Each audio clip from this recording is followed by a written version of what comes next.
আসসালামু আলাইকুম। আমি জয়নাল আবেদীন। আজকে একটি খুশির খবর জানাবো, যেটা এতদিন মানুষের প্রত্যাশা ছিল। ফিলিস্তিনের সাথে আজকে চুক্তি হবে, যুদ্ধবিরতির। দুই পক্ষই সম্মত হয়েছে। আজকের ভিতরে চুক্তি সম্পন্ন হবে, আজকেই ত্রাণ প্রবেশ করবে। রাফা ক্রসিং থেকে ত্রাণ যাবে মিশরের ভিতর থেকে। আর যারা অসুস্থ আছে ফিলিস্তিনের ভিতরে, আজকে তাদের মিশরে নিয়ে চিকিৎসা করানো হবে। এই জন্য আল্লাহর কাছে একটা শুকরিয়া আদায় করতে পারি আমরা, যে ফিলিস্তিনের 2 বছর যুদ্ধের পরে যুদ্ধটা আজকে বন্ধ হচ্ছে। সেটা চুক্তি হয়েছে।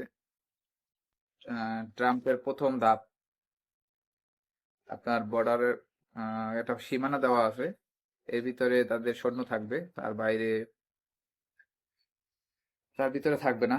ওই বর্ডারের ওই পাশে সৈন্য থাকবে প্রথম ধাপে, পরে আস্তে আস্তে সরিয়ে নেওয়া হবে।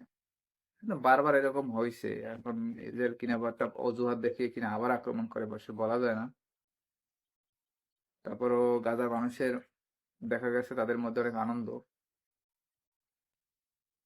তারা আনন্দ উল্লাস করতেছে। তাদের ভিতরে মানে একটা, কি বলবো, তাদের ভিতরে এমন একটা আনন্দ সৃষ্টি হয়েছে, সেটা বলার বাইরে। আমরা চাই শান্তি, আমরা আসলে এভাবে যুদ্ধ চাই না। দোয়া করবো যেন এরকম যুদ্ধ না হয়।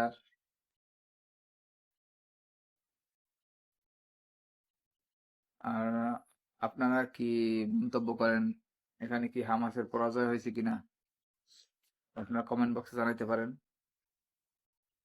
আর ভিডিওটি অবশ্যই একটা লাইক, একটা সাবস্ক্রাইব করে রাখবেন নতুন ভিডিও পাওয়ার জন্য। ধন্যবাদ। আল্লাহ হাফেজ।